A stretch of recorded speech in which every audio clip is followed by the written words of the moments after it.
Hello everyone, welcome to English grammar tutorial class. আজকের ক্লাসে আমরা ভয়েস চেঞ্জের পার্ট 4-এ চলে এসেছি। এর আগে আমরা ভয়েস চেঞ্জের পার্ট 1, পার্ট 2, পার্ট 3 কমপ্লিট করে নিয়েছি। তোমরা যারা দেখোনি ওই ভিডিওগুলো অবশ্যই দেখবে, তবেই তোমরা ভয়েস চেঞ্জের বেসিক কনসেপ্ট ক্লিয়ার করতে পারবে। আজকের ক্লাসে আমরা ভয়েস চেঞ্জের ফিউচার টেন্সের ক্লাসে দেখব যে কিভাবে আমরা ফিউচার টেন্সের সেন্টেন্সগুলোকে অ্যাক্টিভ থেকে প্যাসিভে কনভার্ট করব।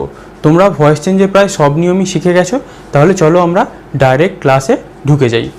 প্রথমে কি ফিউচার টেন্সকেও আমরা জানি 4 ভাগে ভাগ করা যায়: future indefinite, future continuous, future perfect continuous. প্রথমে আমরা দেখব ফিউচার ইনডিফিনিটের যে সেন্টেন্স সেগুলোকে আমরা কিভাবে অ্যাক্টিভ থেকে প্যাসিভে কনভার্ট করব। তাহলে চলো দেখা যাক। প্রথম সেন্টেন্স আমি কি লিখেছি? He will help the poor. সে গরিবকে সাহায্য করবে বা সে গরিবদের সাহায্য করবে। তাহলে এটাকে আমরা অ্যাক্টিভ থেকে প্যাসিভে কনভার্ট করব কিভাবে? যখন আমরা উইল হেল্প দেখব তখনই আমরা বুঝে যাব কি এটা ফিউচার ইনডিফিনিটে লেখা, কারণ আমরা টেন্স শিখে নিয়েছি। তাহলে এই সেন্টেন্সটাকে যদি আমরা ভয়েস চেঞ্জ করতে চাই, প্রথমে আমাদের কি নিয়ম? অবজেক্টটাকে সাবজেক্ট করব, দ্য পুয়ার। দ্য পুয়ারের পর আমাদের কি বি অক্সিলারি নিতে হবে প্যাসিভ ভয়েসে কনভার্ট করার জন্য? হয় শ্যাল বি, না হলে উইল বি।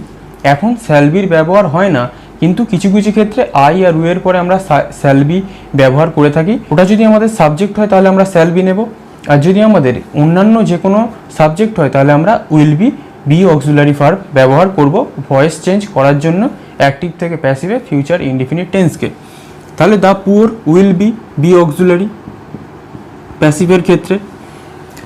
মেন ভার্বকে হেল্পের পাস্ট পার্টিসিপল কি? Helped by him. তাহলে কি the poor will be helped by him. Shall be অথবা উইল বি এর সাথে আমরা কি নেব? পিপি, মানে কি past participle form of main verb. Main ভার্বের পাস্ট পার্টিসিপল ফর্ম। হেল্পড আমরা নিয়েছি, তারপরে বাই প্রেপোজিশন, তারপরে হি এর objective case him, voice change complete. তাহলে ফিউচার ইনডিফিনিট টেন্সকে এইরকমভাবে নিয়মে আমরা ভয়েস চেঞ্জ করব। বি অক্সিলারি কে নেব, হয় শ্যাল বি নয় উইল বি, তারপরে কি past participle form of main verb. এরপরে আমরা নেগেটিভে দেখা যাক। He will not help the poor. সে গরিবদের সাহায্য করবে না। তাহলে দ্য পুয়ারটাকে আমরা সাবজেক্ট করি, যেহেতু ওটা অ্যাক্টিভের অবজেক্ট। তারপরে আমরা কি বসাবো? উইল, যেহেতু নেগেটিভ। নট, তারপরে কি বি, যেমন আছে তেমন, তারপর হেল্পড, তারপরে by preposition, here objective case him. তাহলে the poor will not be helped by him. যেরকম নিয়ম উইল আর বি এর আগে যেহেতু এটা নেগেটিভ আছে আমরা নট বসিয়ে দেবো, আমাদের ভয়েস চেঞ্জ কমপ্লিট। এরপর একটা কি ইন্টারোগেটিভে দেখা যাক। Will he help the poor? সে কি গরিবদের সাহায্য করবে? এটাকে যদি আমরা অ্যাসার্টিভ করি কি হবে? He will help the poor. এটা আমরা মনে মনে ভেবে নিতে পারি। হি উইল হেল্প দ্য পুয়ারকে যদি আমরা প্যাসিভ করি কি হবে? The poor will be helped by him. কিন্তু আমাদের এটা ইন্টারোগেটিভে প্যাসিভে কনভার্ট করতে হবে, তাই আমাদের কি রুলস ফলো করতে হবে? প্রথমে আমরা উইলটাকে সামনে আনবো, উইল, তারপরে কি the subject the poor. Will the poor be, বিটাকে আমরা সাবজেক্টের পরে আনবো, helped by him. Will the poor be helped by হিম।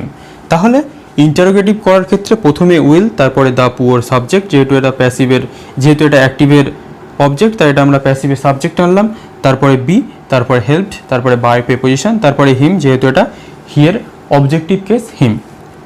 তারপরটা কি? Will he not help the poor? সে কি গরিবদের সাহায্য করবে না? এটাকে যদি আমরা এমনি সেন্টেন্সে লিখতে চাই আমরা কি লিখতে পারি? He will not help the poor. এটাকেই যদি আমরা প্যাসিভে কনভার্ট করি, the poor will not be helped by him. এটাকেই যদি আমরা ইন্টারোগেটিভে কনভার্ট করে দিই তাহলে আমরা কি লিখব? Will the poor not be helped by him. Will the poor not be helped by him, এটাকে আমরা প্যাসিভে কনভার্ট করে দিলাম। প্রেজেন্ট আর পাস্টের ক্ষেত্রে আমরা দেখেছি না স্টেপ জাম্প করেও কিভাবে আমরা অ্যাক্টিভ থেকে প্যাসিভে কনভার্ট করতে পারি, ইন্টারোগেটিভ যেগুলো কোয়েশ্চেন আমাদের থাকে যেগুলো আমাদের প্যাসিভে কনভার্ট করতে দেয়। তোমরা যদি বেশি করে এটাকে প্র্যাকটিস করো তোমরা ডাইরেক্ট স্টেপ জাম্প করে এরকমভাবে করে দেবে। যদি থাকে will he help the poor, সে কি গরিবদের সাহায্য করবে, তোমরা এটা বুঝে যাবে কি ফিউচার ইনডিফিনিটে লেখা, তাহলে তোমরা প্রথমে কি দ্য পুয়ার এটা সাবজেক্ট হবে প্যাসিভে, দ্য পুয়ারের আগে কি বসবে উইল, উইলটাকে সেন্টেন্সের প্রথমে আনবে, তারপরে the poor subject be helped by him, যেটা আমাদের রুলস সেই অনুযায়ী জাস্ট ফলো করে দিলেই আমাদের ভয়েস চেঞ্জ কমপ্লিট। তাহলে এই হচ্ছে ফিউচার ইনডিফিনিট। এরপরে কি ফিউচার কন্টিনিউয়াস। ফিউচার কন্টিনিউয়াসে আমরা কি লিখেছি নো ভয়েস, তার মানে ফিউচার কন্টিনিউয়াস টেন্সকে ভয়েস চেঞ্জে পরিণত করা যায় না, কিন্তু ফিউচার পারফেক্টকে ভয়েস চেঞ্জ করা যায়। তারপরে ফিউচার পারফেক্ট কন্টিনিউয়াসকেও নো ভয়েস, তার মানে কি ফিউচার পারফেক্ট কন্টিনিউয়াসকেও ভয়েসে পরিণত করা যায় না। তাহলে ফিউচার টেন্সের দুটো ভাগকে ভয়েস চেঞ্জ করা যায়, এক ফিউচার ইনডিফিনিট আর এক হচ্ছে ফিউচার পারফেক্ট। এইবারে আমরা দেখব ফিউচার পারফেক্টকে কিভাবে আমরা ভয়েস চেঞ্জ করব। তাহলে এরপরে আমরা দেখে নিই ফিউচার পারফেক্ট টেন্সকে কিভাবে আমরা অ্যাক্টিভ থেকে প্যাসিভে কনভার্ট করব। প্রথম সেন্টেন্স কি I shall have helped the poor, আমি গরিবদের সাহায্য করে থাকবো, সেটা ভবিষ্যতে। তোমরা যারা টেন্সের চ্যাপ্টার দেখোনি অবশ্যই দেখে নাও, তাহলে এই টেন্স সম্পর্কে বা এই সেন্টেন্স স্ট্রাকচার সম্পর্কে তোমাদের আর কোনো কনফিউশনই থাকবে না। তাহলে I shall have helped the poor এটাকে যদি আমরা ভয়েস চেঞ্জ করি তাহলে আমরা কি লিখতে পারি, আই শ্যাল হ্যাভ কেন লিখেছি, কারণ অনেক সময় ভয়েস চেঞ্জের ক্ষেত্রে আয়ের পরে শ্যাল বসিয়ে দেয়, কিন্তু মডার্ন ইংলিশে আমরা আয়ের পরে উইলই বসাই বেশিরভাগ। কিন্তু যদি আমাদের এক্সামে এইরকম পড়ে যায় তাহলে আমরা কিভাবে লিখব, তাহলে দ্য পুয়ারটাকে আমরা অবজেক্টটাকে সাবজেক্ট করলাম, তারপরে আমরা কি বি অক্সিলারি নেব শ্যাল হ্যাভ বিন অথবা উইল হ্যাভ বিন। তাহলে বি এর পর দ্য পুয়ারের পর আমরা কি উইল বসাবো না শ্যাল, অবশ্যই উইল, তাহলে will have been. Will have been এর পর কি past participle form of main verb, তারপরে কি হেল্পড বাই আয়ের অবজেক্টিভ কেস কি মি, তাহলে কি the poor will have been helped by me. The poor active, এই অ্যাক্টিভের অবজেক্ট প্যাসিভের সাবজেক্ট, উইল হ্যাভ বিন যেহেতু এটা ফিউচার পারফেক্ট টেন্স, তাই ফিউচার পারফেক্ট টেন্সকে আমাদের কি বি অক্সিলারি নিতে হবে উইল হ্যাভ বিন, যেটা তোমরা বি ভার্বের টেন্স দেখলে অবশ্যই বুঝে যাবে। তারপরে কি মেন ভার্বের পাস্ট পার্টিসিপল ফর্ম হেল্পড, তারপরে বাই প্রিপোজিশন, তারপরে আই সাবজেক্টটা এখানে অবজেক্টিভ কেসে কি হয়ে গেছে মি। এরপরটা কি আছে I shall not have helped the poor, আমি গরিবদের সাহায্য করে থাকবো না। এটাকে আমরা যদি ভয়েস চেঞ্জ করি দ্য পুয়ারটাকে আমরা সাবজেক্ট করে দিই, দ্য পুয়ারের পরে উইল, নেগেটিভের জন্য not, have been, helped main ভার্বের পাস্ট পার্টিসিপল ফর্ম, বাই যেমন নেই আয়ের অবজেক্টিভ কেস কি মি। তাহলে ভয়েস চেঞ্জ দেখো করাটা কোনো ব্যাপারই নয়। এই সেন্টেন্সে তোমরা একটু ঘাবড়ে যেতে পারো, কিন্তু এই রুলস জানার পর মনে হচ্ছে কি ভয়েস চেঞ্জটা আর কোনো ফ্যাক্টরই নয়, জাস্ট তোমরা একটু প্র্যাকটিস করো। তারপরটা কি he will have written a letter, সে একটি চিঠি লিখে থাকবে, এটাও আমরা দেখতে পাচ্ছি ফিউচার পারফেক্টে লেখা। তাহলে আমরা এই লেটারটাকে সাবজেক্ট করে নেব, তারপরে উইল হ্যাভ বিন বসিয়ে দেবো বি অক্সিলারি প্যাসিভ করার জন্যে, তারপরে রিটেনের past participle form written by here objective case him. তাহলে দেখো ভয়েস চেঞ্জ করাটা কি কোনো ব্যাপার হলো, ভয়েস চেঞ্জ করাটা কোনো ব্যাপারই নয়, এরকমভাবে আমরা ভয়েস চেঞ্জ করে দিলাম। তাহলে এর সাথে সাথে তোমরা কি বুঝলে যে ভয়েস চেঞ্জ করার ক্ষেত্রে আমাদের এই বি অক্সিলারির ভূমিকা খুবই গুরুত্বপূর্ণ। ভয়েস চেঞ্জ আমরা যে টেন্সে লিখছি সেই টেন্স অনুযায়ী কিন্তু বি অক্সিলারি আমাদের বসাতে হবে। আমরা হয়তো অ্যাক্টিভের অবজেক্টটাকে প্যাসিভের সাবজেক্ট করে দিলাম এবং প্যাসিভের যে সাবজেক্ট সেটাকে অ্যাক্টিভে অবজেক্ট, এটা তো আমরা বুঝলাম, কিন্তু ওইটা খুবই সবাই বুঝতে পারে, কিন্তু আমাদের ভুল হয় কোথায়, আমাদের ভুল হয় আমরা কোন টেন্সের ক্ষেত্রে কি বি অক্সিলারি নেব এটা আমাদের সাধারণ জ্ঞান থাকে না বলে আমরা সচরাচর এটাকে ভুল করে থাকি। তাই প্রেজেন্ট পাস্ট ফিউচার প্রত্যেকটা টেন্সকে যদি তোমরা কি বি অক্সিলারি ইউজ করতে হয় সেটা যদি ভালো করে জেনে যাও তাহলে ভয়েস চেঞ্জ তোমাদের কাছে কোনো ব্যাপারই নয়। তাহলে এইবারে আমরা কিছু এক্সারসাইজ করে নিই যাতে তোমরা যেটা শিখলে সেটা ভালো করে বুঝতে পারো। আমার সাথে সাথে তোমরাও উত্তর দেওয়ার চেষ্টা করো। দেখো প্রথম সেন্টেন্স কি, I shall do the work. এটাকে যদি আমরা অ্যাক্টিভ থেকে প্যাসিভে করি কি করব, দ্য ওয়ার্কটাকে আমরা সাবজেক্ট করব। দ্য ওয়ার্কের পরে অবশ্যই কি বসবে, উইল। এটা যেহেতু কি ফিউচার ইনডিফিনিটে লেখা, তাই উইলের পরে কি বসবে, বি। ডান কি past participle form of main verb by me. আর objective case, voice change complete. তারপরটা কি, দুয়েরটা কি, they will sing a song. তাহলে এটাও কি ফিউচার ইনডিফিনিট, তাহলে এ সংটাকে আমরা কি করব, সাবজেক্ট করব, উইল অবশ্যই। তারপরে বি, সিং এর পাস্ট পার্টিসিপল ফর্ম কি, সাং। বাই কি, দের objective case, them, voice change complete. তারপরটা কি, সি উইল লাভ হিম।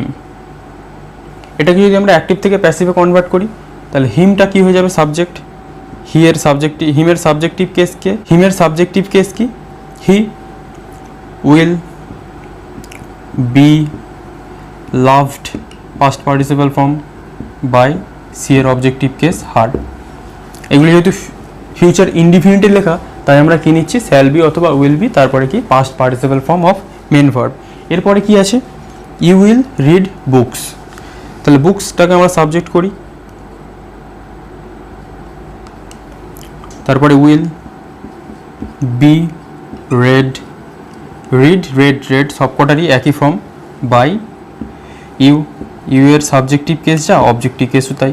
তাহলে ভয়েস চেঞ্জ আমাদের কমপ্লিট। দেখলে কত সহজ, জাস্ট রুলসটা তোমাদের ফলো করতে হবে। এরপরটা কি, Olivia will have heard the news. এটা কি ফিউচার পারফেক্টে লেখা, তাহলে আমাদের দ্য নিউজটাকে সাবজেক্ট করে দিই। তারপরে কি উইল, তারপরে হ্যাভ, তারপরে বিন, যেহেতু এটা ফিউচার পারফেক্ট এই অক্সিলারিটা আমাদের নিতে হচ্ছে, will have been hard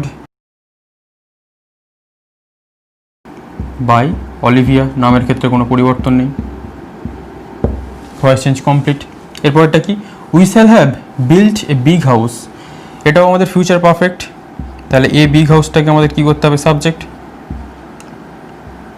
A big house will have been built by, we এর অবজেক্টিভ কেস কি, আস। তা দেখো ভয়েস চেঞ্জ কোনো ব্যাপার, আমরা কি নিয়েছি, উইল হ্যাভ বিন অক্সিলারি নিয়েছি অ্যাক্টিভ থেকে প্যাসিভে কনভার্ট করার জন্য। তাহলে অ্যাক্টিভ থেকে প্যাসিভে কনভার্ট করার জন্য মেন কি, বি ভার্বের রুলসটাকে আমাদের জানতেই হবে। আমরা যদি বি ভার্বের রুলসটাকে নিয়ে খেলতে পারি তাহলে ভয়েস চেঞ্জ আমাদের কাছে 1 সেকেন্ডের খেল, আমরা যে কোনো ভয়েস চেঞ্জ অনায়াসে করতে পারবো। তাহলে আজকের ক্লাস মোটামুটি কমপ্লিট, তোমরা একটা স্ক্রিনশট নিতে পারো। এর পরের ক্লাসে আমরা আবার ভয়েস চেঞ্জের অ্যাডভান্স লেভেলে চলে যাব, সেখানে আমরা দেখব আরও নতুন নতুন সেন্টেন্স, কিন্তু আমাদের কনসেপ্ট একই থাকবে। কিন্তু আমরা বিভিন্ন রকম সেন্টেন্স দেখতে পারি, কিন্তু আমাদের কনসেপ্ট কী থাকতে হবে, সেম থাকতে হবে। আমাদের টেন্স সম্পর্কে যাবতীয় ধারণা ক্লিয়ার থাকতে হবে, আর আমাদের যে বেসিক ভয়েস চেঞ্জের সেই আইডিয়াটা ক্লিয়ার থাকতে হবে। তাহলে আমরা যে কোনো সেন্টেন্স, সেটা অ্যাডভান্স হোক, বিগিনার হোক, মডারেট হোক, সব ভয়েস চেঞ্জ করে ফেলবো। তাহলে আজ এই পর্যন্তই। Thank you for watching. কেমন লাগলো অবশ্যই কমেন্টে জানিও।